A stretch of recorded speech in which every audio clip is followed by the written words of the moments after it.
Story made headlines worldwide. Astronaut Scott Kelly now back in Houston after spending nearly an entire year in space.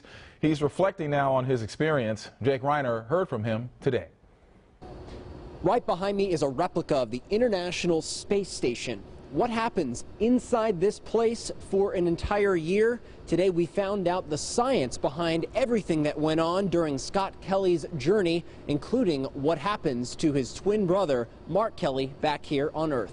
450 experiments, 340 days in space. Astronaut Scott Kelly is back home. These records are made to be broken. One of those human missions was one that involved Scott Kelly's twin brother, former astronaut Mark Kelly. I'll spend some time in a laboratory hooked up to all kinds of equipment, might be an ultrasound machine or this lower body negative pressure garment, given a lot of blood and urine and other samples. Mark said he had done more tests on his body while his brother was in space for a year than he did any of the 4 times he'd been in space himself. By looking at Mark's results collected over the course of the year, we can see what the normal variations might be, and then by looking at Scott's collected over the course of the year, we can see where his variations are greater than Mark's have been. You know, looking at your genes and understanding how they're going to react to whatever experience or whatever medical problem you have. So this is really an important advance for NASA that they made possible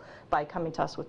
By studying how long-term space travel affects the mind and body, it prepares NASA to eventually send astronauts to Mars. By doing these very, very difficult things, technically and operationally challenging things, and it's you know, that's the main thing.